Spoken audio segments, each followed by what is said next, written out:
पानी से भी कई गुना अधिक तीक्ष्णतम होती है बाहरी की प्रकृति।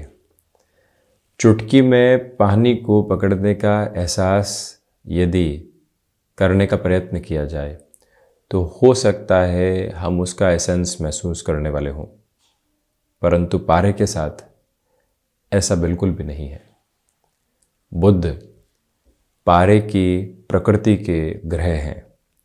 बुद्धि क्या सोच रही है उसको यदि थामने का प्रयास किया जाए, उसकी तह तक पहुंचा जाए तो कुछ विशेष मिलने वाला नहीं होगा।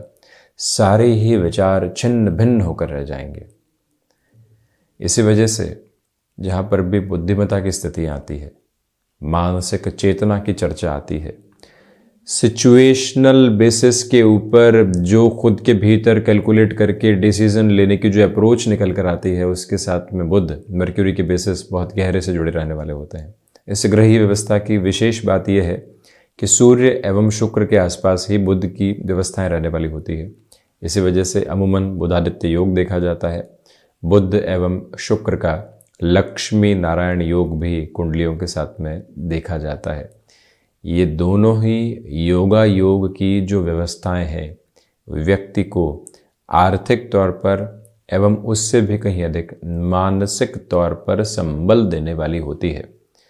बुध की जो महादशा है वो 17 वर्षों तक अपनी यात्रा क्रम को तय करवाने में सक्षम हद देती है व्यक्ति को। बुध वाणिज्य के अधिपति ग्रह हैं।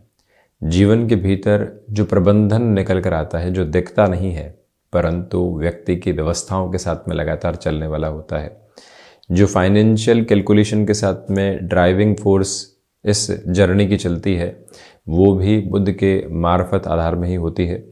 त्वचा का आधिपत्य, थायराइड संबंधी रोगों की स्थितियां भी कहीं न कहीं बुध के प्रभाव क्षेत्र के साथ में ही चलने वाली होती है।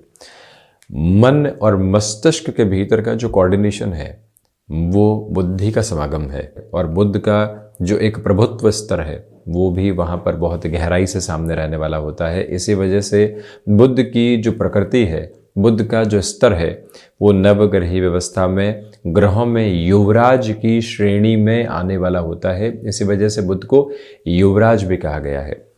इन 17 वर्षों की दशा के साथ में व्यक्ति खुद को एक फ्लेक्सिबिलिटी के पीक की तरफ लेकर आने वाला होता है, जहाँ पर हर एक सिचुएशन के साथ में खुद को ढालने का प्रयत्न करना है। एडामेंसी के बेसिस के साथ में बिल्कुल भी नहीं रहना है। शनिदेव की महादशा के साथ में जो आध्यात्मिक चिंतन जीवन की यात्रा को मिला है, बुध की यात्रा के साथ में चलता हुआ वो चिंतन एक अलग स्वरूप के साथ में आता है। जीवन का जो दर्शन के साथ में प्रभाव है और कर्म का जो प्रभाव है, उन दोनों का जो जुड़ाव है वो बुध की महादशा का एक प्रमुख क्रम है। इसी वजह से आप ये देखिएगा कि जब भी बुध की महादशा में बुध की अंतर्दशा आती है, वैसे भी महादशा में अंतर्दशा इतने तीव्र परिणाम देने वाली नहीं होती, परंतु जब भी ये दशा रहती है मानसिक तौर पर व्यक्ति कई बार खुद को उलझा हुआ महसूस करता है।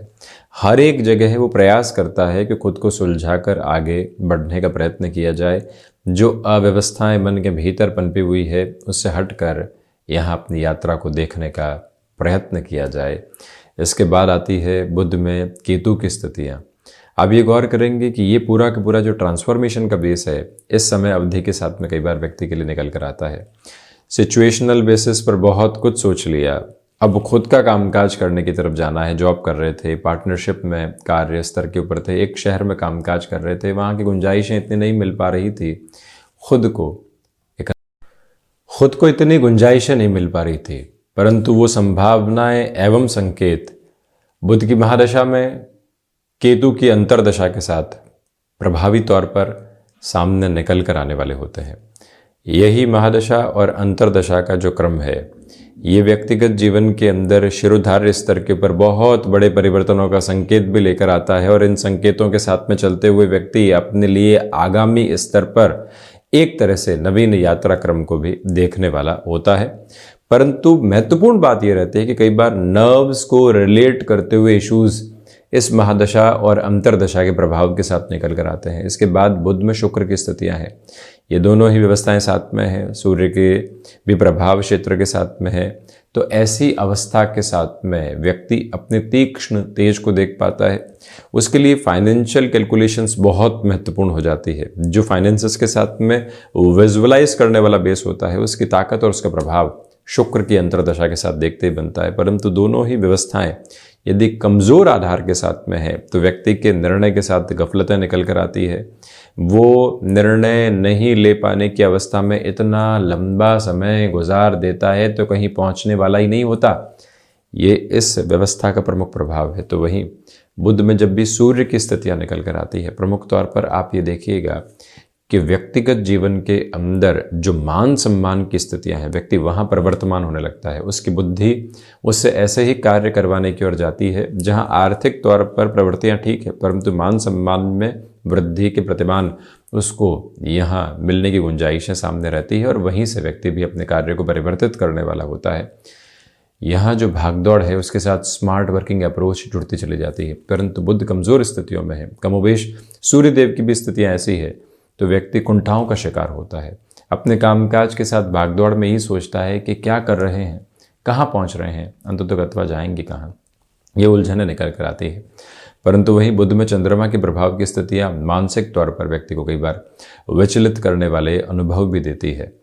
मन के भीतर भयाक्रांत करने वाली स्थितियाँ। चंद्रमा मन के अधिपति, बुध बुद्धि के अधिपति, और जब ऐसा घर्षण निकल कर आता है और एक ब्रिज जब क्रिएट नहीं हो पाता तो व्यक्ति एक अलग नेगेटिव मेजर्स के साथ में होता है। अमूमन इस महादशा और अंतरदशा के प्रभाव के साथ व्यक्ति भले ही आर्थिक तौर पर सक्षम स्थितियों को निर्मित करता हुआ स्वयं के लिए पाए, परंतु उलझनों के कई ऐसे मार्ग सामने प्रशस्त होते चले जाते हैं जो कहीं न कहीं दुविधाओं का एक बहुत बड़ा घेरा बनकर सामने आते हैं। वहाँ से भी मानवीय स्तर पर खुद को व्यवस्थित करने की ज़रूरत रहती है। ऐसे समय में गणपति उपासना एवं शिव उपासना का क्रम प्रमुख हो जाता है। बुध में मंगल जब भी रहते हैं तो व्यक्ति स्वयं के साथ में कई तरह के रिएक्शंस को देखने वाला होता है। क्रोध का शिकार स्वयं ही होता चला जाता है। स्वयं के भीतर की घुटन कई बार बढ़ती है।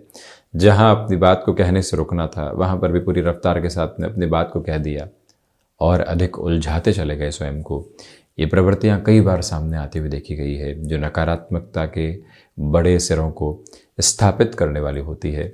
आप इस बात पर भी गौर कीजिएगा कि इसी समय के विशेष क्रम के साथ में चलता हुआ व्यक्ति स्वयं को एक और बात कहता है कि जो भूमि संबंधित कामकाज है, कमीशन संबंधी कामकाज है, वहाँ हाथ आजमाया जा सकता है। ऐसा कोई भी मौका मिलता है वो भी इस यात्रा को परिवर्तन के स्वरूप के साथ में लेकर चलने वाला होता है। बुध में राहु मानसिक तनाव की प्रवृत्तियों को लेकर आते हैं, जहाँ से स्वयं को उस स्तर पर व्यक्ति संभाल नहीं पाता। मन के भीतर भय के जो घेरे हैं वो कई बार बढ़ते हुए प्रतीत होते हैं। इस यात्रा के साथ में एक अलग तरीके का संकुचन निकल कर आता है जो डिस्टर्बेंसेस के बेस को बढ़ाता चला जाता है। तो वहीं आप ये भी पाएंगे कि ऐसी अंतरदशा के क्रम के साथ में चलते हुए व्यक्ति जब अंतर चेतनाओं पर नियंत्रण प्राप्त कर ले तो उसकी यात्रा एक अलग सिरे के साथ में सामने होती है। बुध में गुरु की व्यवस्था जब भी हो तो व्यक्ति विशेष अपने साथ कई बार बेसलेस फियर्स के बेसिस को देखने वाला होता है। उससे मुक्त रहकर चलने की पूरी ज़रूरत यहाँ पर रहती है। तो वहीं पर एजम्पशंस के साथ में जो एक नेगेटिविटी निकल कर आती है वो भी व्यक्ति विशेष को डिस्टर्ब करती है। उससे भी संभलने की यहाँ पूरी गुंजाइशों को रखना एक श्रेयस्कर क्रम रहता है। हालांकि यहाँ पर व्यक्ति स्वयं के लिए भावी भविष्य के नीति निर्धारण को बहुत अच्छे से करता चला जाता है और यहाँ से जो फाइनेंशियल बर्डन्स बने हुए थे उनको कम करने की यात्रा के साथ में भी उसके पूरे ही जो मेजर्स हैं वो लगे रहते हैं। इसके बाद जब भी शनिदेव की अंतरदशा के क्रम सामने होते हैं तो व्यक्ति विशेष यहाँ पर स्वयं को नए से नए आयाम की तरफ जोड़ता है। आध्यात्मिकता और जो व्यवहारिक जीवन चल रहा है उन दोनों के साथ में ही एक अलग तरीके का सामंजस्य भी प्रस्फुटित होकर सामने होता है। इसमें इनकार करने वाली गुंजाइशें नहीं होती। यही वो समय अंतराल है जहाँ से व्यक्ति भीतर तक एक स्थिरगामी आधार जो देखना होता है उसको देखने का प्रयत्न भी करता है और वहीं इसी दशा के साथ में ज़मीन संबंधी भी बड़े निर्णय की प्रक्रियाओं को आगे बढ़ा पाना एक सक्षम स्थिति रहती है। तो ये था बुध की महादशा का प्रभाव का एक क्रम, तो वहीं जो संकेत इस दशा के साथ में मिलते हैं वो यही होते हैं कि व्यक्ति कई तरह की नई नई सिचुएशंस के साथ में अपनी जर्नी को देखने वाला होता है और उस सिचुएशन के साथ में खुद को जोड़ने वाला भी होता है। निर्णय कई बार निकल कर आते हैं, ये एक प्रमुख बात। और इसी के साथ में जो उपाय जनित व्यवस्थाएं होती है, यदि बुध कमज़ोर अवस्थाओं में है, बुध गायत्री का पाठ करना, गणपति अथर्वशीष के पाठ की तरफ जाना, विनायक स्तुति को निरंतर जीवन के भीतर ध्याना और वहीं रुद्राष्टाध्यायी के प्रथम अध्याय के प्रथम मंत्र का निरंतर तौर पर जाप और श्रवण करना, इसी के साथ में विनायक को दूर्वा अर्पित करना, चतुर्थी व्रत की तरफ चलते चले जाना, ये भी एक तरह से प्रमुख क्रम मार्ग यहाँ सामने निक्षेपित रहता है जब भी बुध की महादशा चल रही हो। यानी गणपति आराधना के साथ में जीवन जितना जुड़ता है उतनी स्थिरता, पन्ना पहना जा सकता है। बुध यदि अष्टमेश नहीं हो तो, और ऐसी अवस्था के साथ में बुध की स्थिति यदि कमज़ोर हो तो पन्ना 5 से 6 रत्ती का सबसे छोटी उंगली में धारण करना, अन्यथा गले में धारण कर लेना एक अच्छा क्रम और मार्ग प्रशस्त करने वाला आधार रहता है। तो हम ऐसी ही चर्चाओं के साथ उपस्थित होते रहेंगे। धन्यवाद एवं कोटिशः आभार।